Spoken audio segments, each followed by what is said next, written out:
Viewers, there are some truisms that you just can't get away from. Battles are fought by soldiers on the ground, but a war is always won in the mind.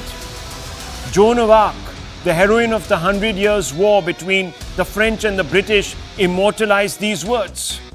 Closer home, in 1857, the whisper of beef and pork tallow turned sepoys against British colonizers. That was the power, viewers, of what control of the mind can actually do.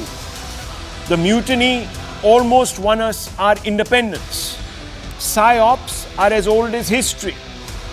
The point of these examples is to stress that while you might need hands to hold a gun, you need a mind that is firmly focused on the cause to pull the trigger. In modern times, there's no cause greater than fighting for your country. And that's why tonight it devolves upon all of us to think about a tweet put out by Congress Prime Ministerial candidate Rahul Gandhi. Viewers, we're about 6 months away from the elections, the general elections. And the man in the middle of your screens is aspiring to be Prime Minister.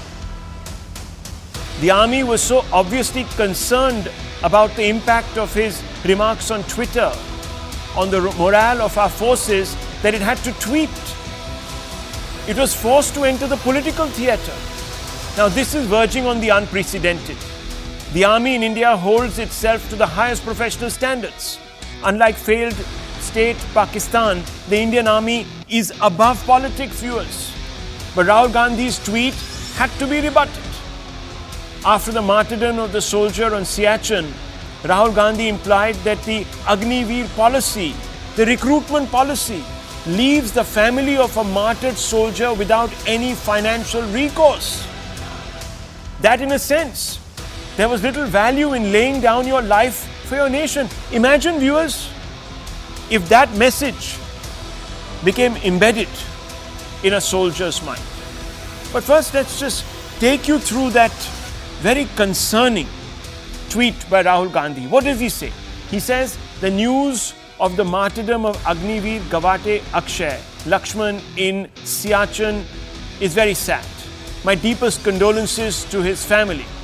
A young man was martyred for the country, no gratuity, no other military facilities during his service, and no pension to his family in martyrdom. Agniveer, there is a plan to insult the heroes of India. Viewers, the impact of the statement could have the effect of dissuading potential recruits from joining the forces, or worse, could play upon the minds of soldiers in combat situations, forcing them to put self above service.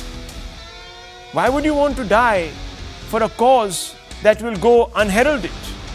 The army realized the harmful impact of the tweet on the morale of our servicemen and tweeted to fact-check Rahul Gandhi within hours of Rahul Gandhi making those remarks.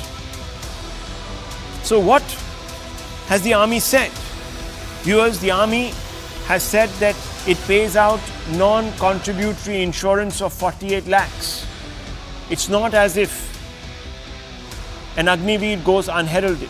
30% of Seva Nidhi contribution matching government contribution plus interest. An ex gratia payment of 44 lakhs. The pay of balance tenure around 13 lakhs. Battle Casualty Fund 8 lakhs. AWWA assistance worth 30,000 rupees. I'm not saying, viewers, that this is a princely sum of money. But to say that there is nothing at the end of a martyrdom is to distort the facts in a way that could actually have a terrible impact on the morale of young men who have chosen to serve this country.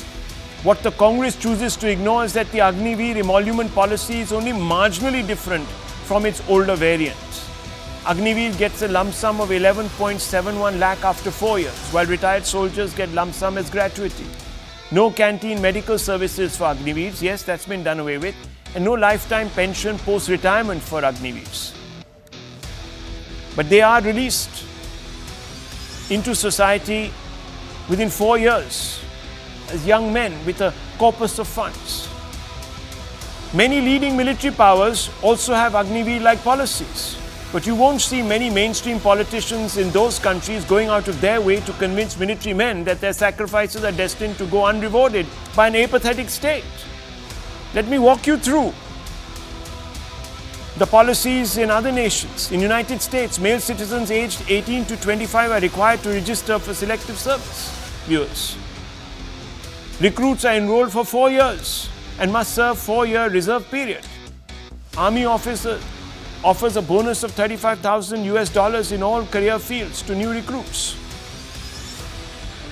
You are only eligible for a pension if you serve 20 years in the forces. Let's look at the case of Russia. Uses a hybrid model of conscription and contracting. Conscripts serve 1-year term before being put in reserve. Contract soldiers are assigned to critical battle positions. And again, you can only claim your pension in Russia after actually serving for 20 years or more in the military. Israel conscription model since independence in 1948. Males must serve 30 months of mandatory service. Women must serve 24 months of mandatory service. Viewers, the Agniveer policy is not very different from some of these other frontline battle states. And therefore, some questions arise. Shouldn't Rahul Gandhi have fact-checked before tweeting? After the army's fact-check, shouldn't Rahul set the record straight? Perhaps tweet and say, look, I got it a bit wrong? Does Rahul's silence expose an attempt to politicize the forces, to divide them, to create dissonance? Wouldn't unfounded remarks shake the faith of new recruits? Viewers, let's get to our big debate. Has the Indian Sena been made a political prop tonight? That's coming up, and it's coming up in just a minute. It's been brought to us by Motorola. Viewers, we're putting that out.